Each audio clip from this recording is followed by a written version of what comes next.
Au Gabon, l'armée annonce la réouverture des frontières avec effet immédiat.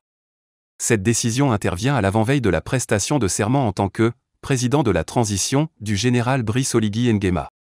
Les militaires qui ont chassé du pouvoir Ali Bongo Ondimba ont annoncé samedi la réouverture des frontières avec effet immédiat, 3 jours après leur fermeture, afin de favoriser la continuité de l'État.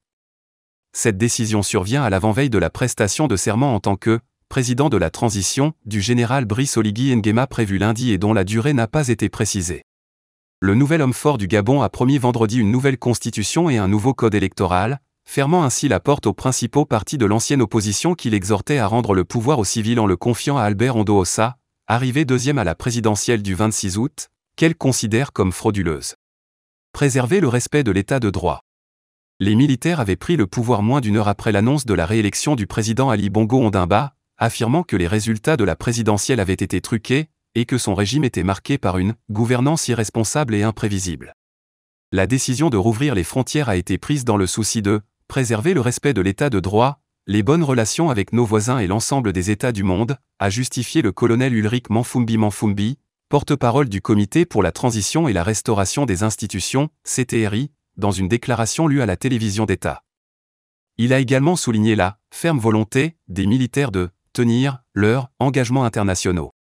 Brice Oligui Nguema avait promis vendredi des institutions plus démocratiques et respectueuses des droits humains, mais sans précipitation, après des rencontres menées à un rythme effréné ces derniers jours avec des partis, le corps diplomatique, les organisations internationales et les bailleurs de fonds.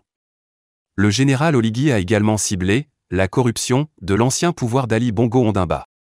Les autorités n'ont en revanche pas levé le couvre-feu qui demeure en vigueur sur l'ensemble du territoire de 18h à 6h GMT, mais les voyageurs arrivant en République gabonaise ou désireux de partir seront autorisés à circuler sur présentation de leurs documents de voyage, a précisé Ulrich Manfumbi. Coopération militaire suspendue. Vendredi, les activités de quelques 400 soldats français, stationnés en permanence au Gabon dans le cadre de la coopération militaire bilatérale, ont été suspendues en attendant que la situation politique se clarifie, a déclaré le ministre français des Armées Sébastien Lecornu, dans un entretien au journal français Le Figaro publié vendredi soir. Le Français a tenu à différencier les coups d'État au Gabon et au Niger fin juillet. La France condamne tous les coups de force, a-t-il dit.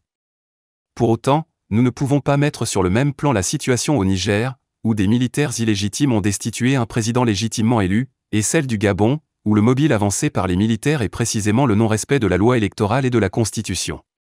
Car de fait, et, je pèse mes mots, il existe des doutes sur la sincérité des élections dans ce pays. Le leader du putsch a affirmé que la dissolution des institutions était temporaire. Devant la société civile, le général Oligui, chef de la toute-puissante garde prétorienne de la famille Bongo, a promis une nouvelle constitution et un nouveau code électoral mais sans confondre vitesse et précipitation. Qui va lentement, va sûrement, a-t-il asséné. Ali Bongo Ondimba est en résidence surveillée à Libreville depuis le coup de force. Sylvia Bongo, son épouse franco-gabonaise, est également détenue au secret, ont indiqué ses avocats vendredi en annonçant avoir déposé une plainte en France pour détention arbitraire.